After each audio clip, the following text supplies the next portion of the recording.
Behold the latest military news update. This is AFP Community News, hosted by Rob Suzon every 12 noon, Mondays to Fridays. Only here on DWDD Armed Forces Radio. One AFP for a stronger Philippines. Balikatan 40-2025 HCA program conducts community health engagement in Cagayan. Philippine Army continues pursuit operation to remaining ICRC members in Apayao. Second Filipino fatality in Myanmar quake identified. Pag-asa says 2025 will be hot but not hotter than 2024 with El Nino.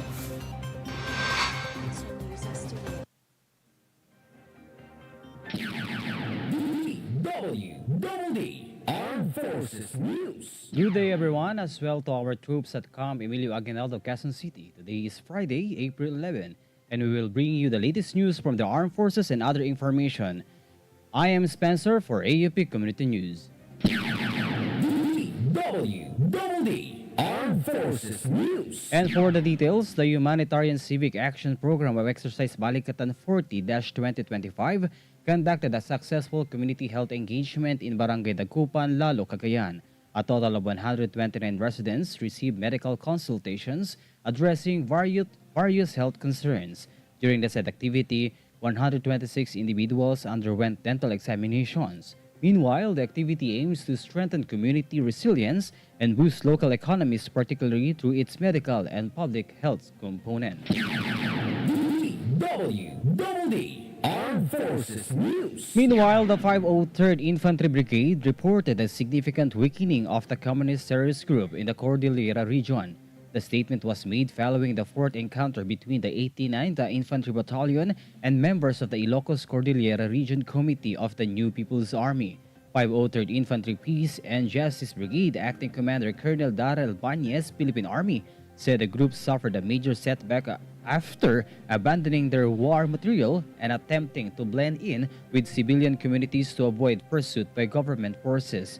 Meanwhile, the 5th Infantry Division reaffirmed its commitment to continue pursuing the remnants of not only the ICRS but all groups under the New People's Army. Armed Forces Radio. For other updates, let us hear the details about MBLT2 turned over 17 million pesos smuggled cigarettes in Maguindanao del Sur. Go on for the details, Shaira. Yes, good afternoon. The Marine Battalion Landing Team 2 handed over a total of 710 boxes of smuggled cigarettes worth 17 million pesos along with 2 vehicles to the Bureau of Customs, Port of Davao in Parang, Maguindanao del Norte. The smuggled items included 490 boxes confiscated on September 21, 2024 in Sitio Hulbot, Barangay Sarmiento, and another 220 boxes intercepted on April 7, 2025 in Barangay Lamin, Barira. The official turnover took place at the MBL2 headquarters and was witnessed by members of the media. This milestone highlights the Philippine Marine Corps' continued dedication to supporting law enforcement efforts, protecting local communities, and combating smuggling and other illegal activities in the region. This is Shai Rivera reporting for AFP Community News, One AFP for a Stronger Philippines. Thank you so much, Shaira. DWDD Armed Forces News.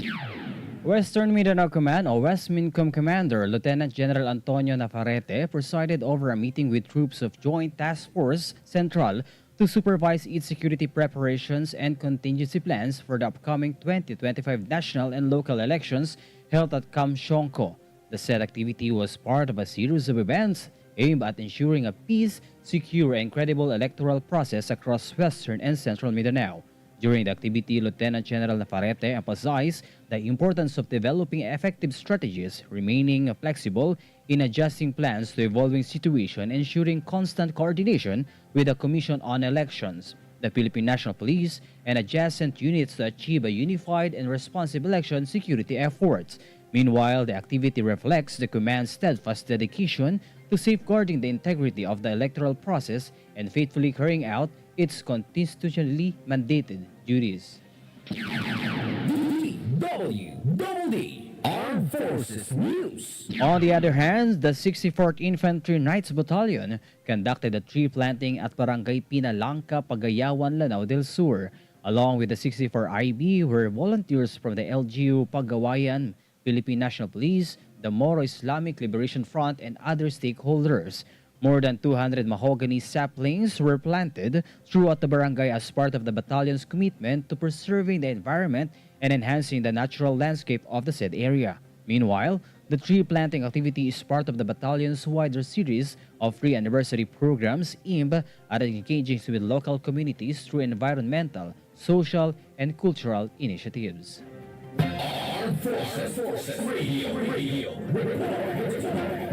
On the other line, let us hear more from Joanne about fourth clash between government troops and CTG's in Apayao erupts. War materials recovered. Go on for the details, Joanne.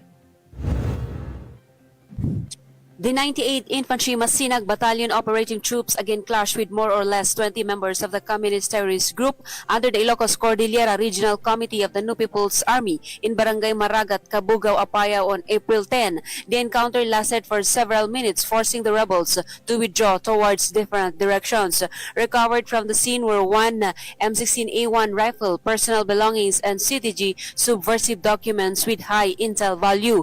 Meanwhile, bloodstains were also found on the route of withdrawal, indicating possible enemy casualties. As of this report, no government troops were harmed during the clash. The military has assured the public that the situation is under control and residents are safe. This is John Sagok reporting for AFP Community News, 1 AFP for Stronger Philippines. DWDD Armed Forces News.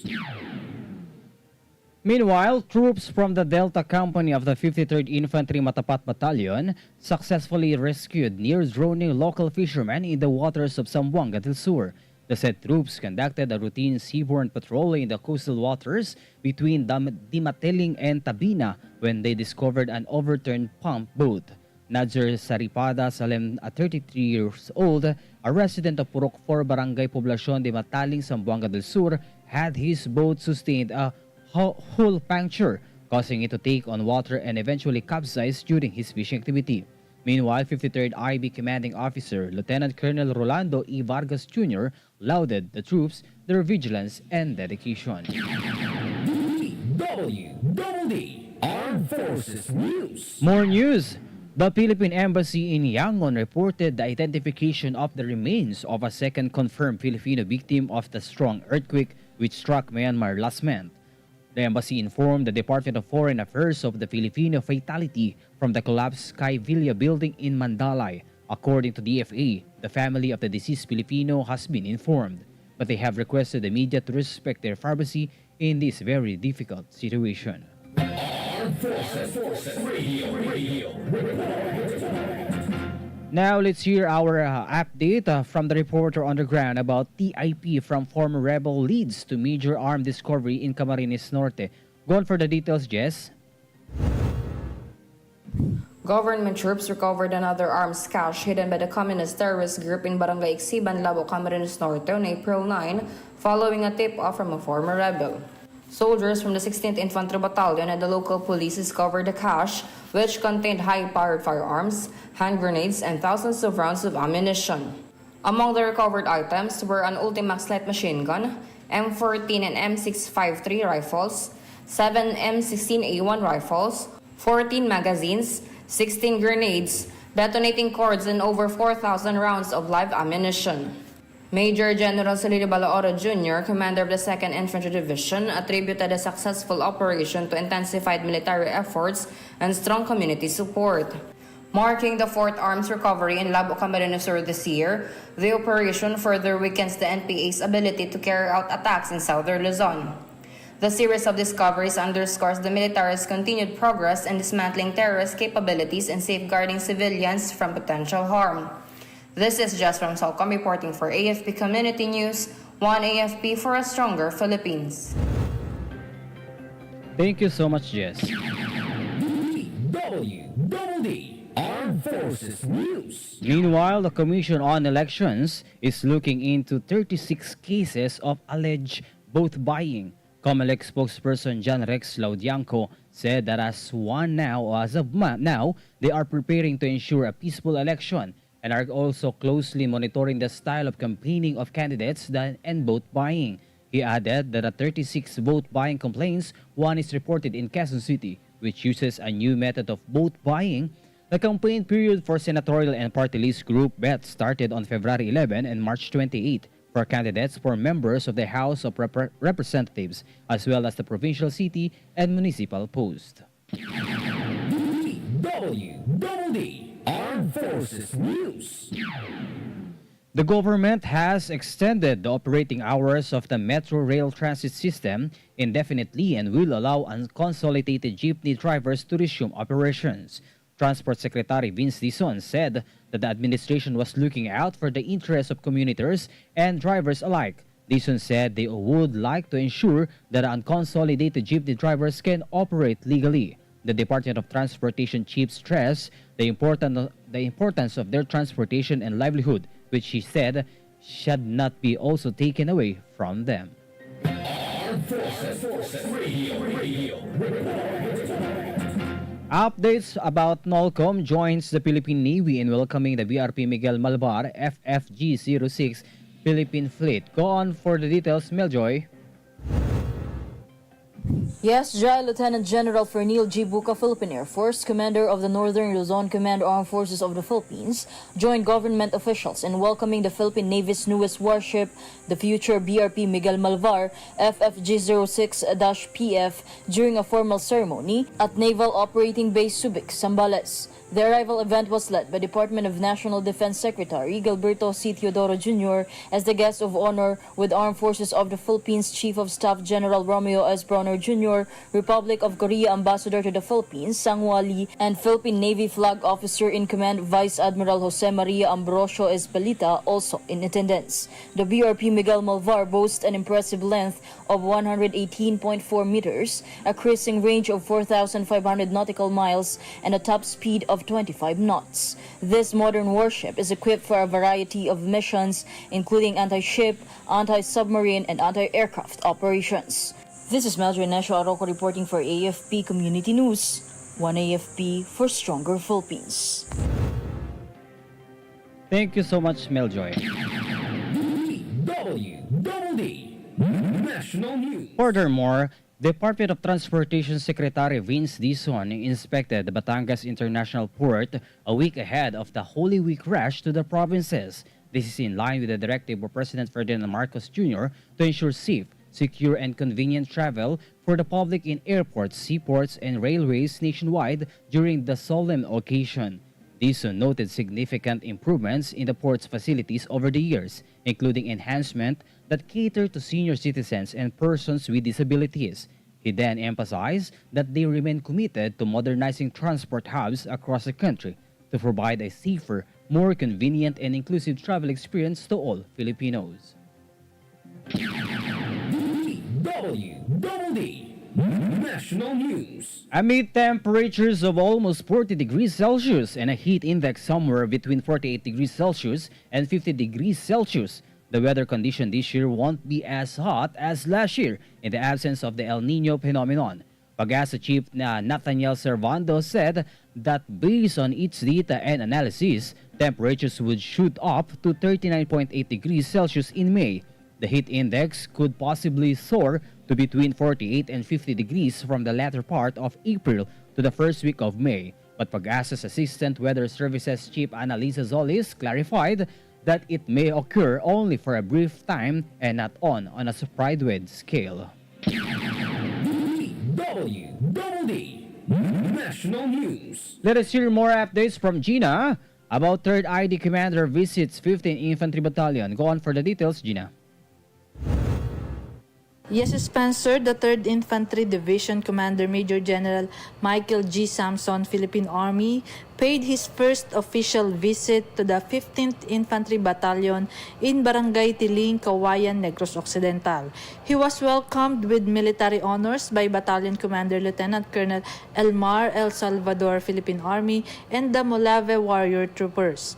One of the key highlights of the visit was a briefing where Major General Sison was updated reported on the battalion's mission readiness, ongoing operations, security progress, and its community development initiatives. During the visit, Major General Samson led the awarding of military merit medals to the Molave warrior troopers, recognizing their outstanding contributions to recent operations. This is Gina reporting for AFP Community News, 1 AFP for Stronger Philippines.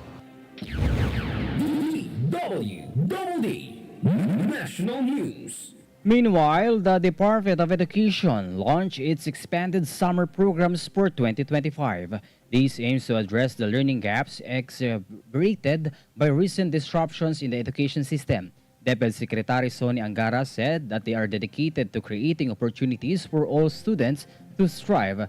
He also added that the summer programs are designed to provide the necessary support and resources to help learners overcome challenges and achieve their full potential.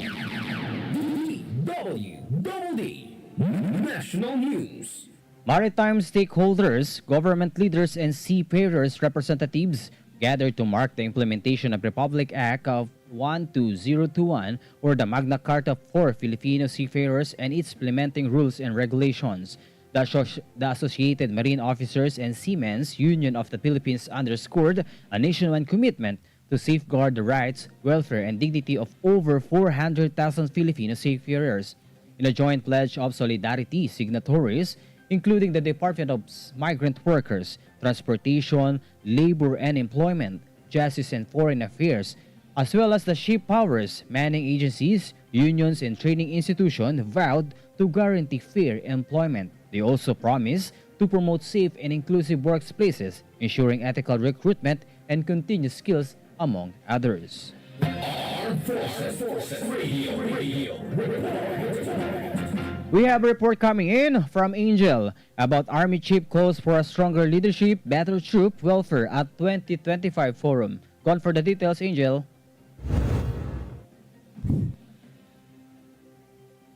Yes, Spencer, the Commanding General of the Philippine Army, Lieutenant General Roy M. Galido, calls for stronger leadership and improved soldier welfare during the opening ceremony of the Senior Enlisted Leaders Forum 2025 held at the Philippine Army Officers Clubhouse in Fort Bonifacio, Taguig City. In his keynote address, Lieutenant General Galido urged senior non-commissioned officers or NCOs to go beyond traditional norms and rethink the concept of soldier welfare. He also emphasized the importance of addressing critical concerns such as adequate housing and retirement preparedness for personnel. The forum theme, AFP Cell, United as One, steadfast to contribute to the AFP mission, aims to tackle key issues affecting soldiers while promoting leadership development and the empowerment of NCOs across the armed forces. This is Angel Cruz Camomot reporting for AFP Community News, 1 AFP for Stronger Philippines. Thank you, Angel. DWDD National News. On the other hand, the Philippines and New Zealand are looking to take the relationship forward as both countries' leaders engage in a conversation. President Ferdinand Marcos said in his phone conversation with New Zealand Prime Minister Christopher Luxon was productive. He also mentioned that a strong relationship and cooperation of the two countries continue for the peace and prosperity of our region. In his part, Luxon cited that it was good to reconnect with the Philippine leader. Last visited Manila in 2024, the first visit by a Kiwi leader in 14 years. DWDD National News. On the other hand, the Department of Agriculture is keen on expanding the market reach of the country's agricultural and fishery goods following the 3-month pause of reciprocal tariffs imposed by the United States. The Department of Agriculture Assistant Secretary Arnel de Mesa said the agency is expected to take a proactive approach within the next 90 days as tariffs threaten agri-fishery imports. De Mesa also noted that the Philippines was seen as a potential beneficiary when U.S. President Donald Trump announced last week a barrage of tariffs against most countries. During his so-called Liberation Day on April 2, Trump announced a 10% baseline tariffs on all foreign-sourced goods, along with a higher reciprocal tariffs on countries on which America has a trade deficit. DWDD National News. Armed Forces Radio. Jai, please give us an update about the Haribon Draft Zone projects. Begins a special process open on new training site. Jai? Spence, the Special Forces Regiment of the Philippine Army, marked a milestone with the groundbreaking of Drop Zone Haribon at the Special Forces School in Fort Ramon, Magsaysay, Nueva Ecija. The event, conducted in collaboration with the Department of Public Works and Highways, featured the inauguration of facilities including an amphitheater, consolidated mess hall, and Molavi Hall. Furthermore, Colonel Paulo F. Bailon, commandant of the Special Forces School, emphasized the importance of these developments in preparing operators for future territorial defense roles. These upgrades marks a significant step in the regiment's ongoing commitment to excellence, resilience, and national defense. This is Jai reporting for AFP Community News, one AFP for a stronger Philippines. DWDD National News. Armed Forces Radio. Let us hear from Lenore about Air Force Chief Leeds Air Logistic Command's 27th anniversary celebration. Lenore?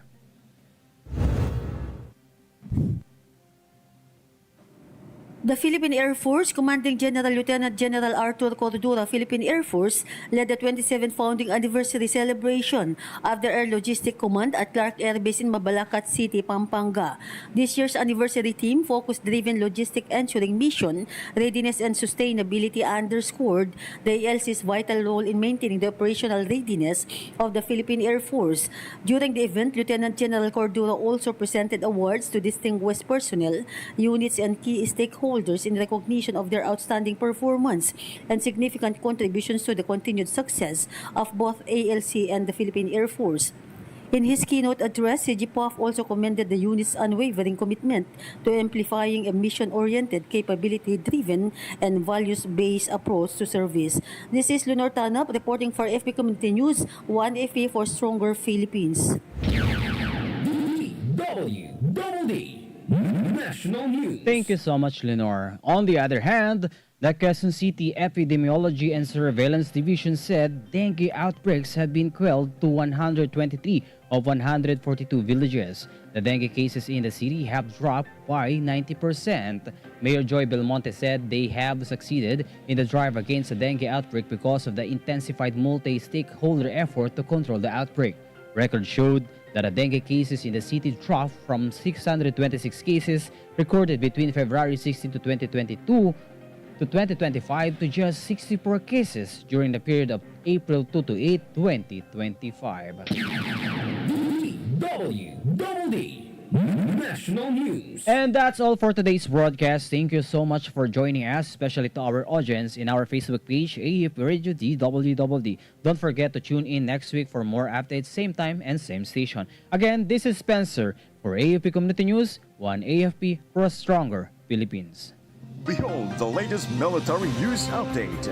This is AFP Community News, hosted by Rob Suzon every 12 noon, Mondays to Fridays. Only here on DWDD Armed Forces Radio. One AFP for a stronger Philippines. Ito ang DWDD 1134 kHz AM. Balita, impormasyon at musika. Ito ang DWDD AFP Radio. Boses ng Kawal Pilipino. Kayo ay nakatutok sa DWDD AFP Radio. Kami po ay kasapi ng KBP, Kapisanan ng mga Broadcaster ng Pilipinas.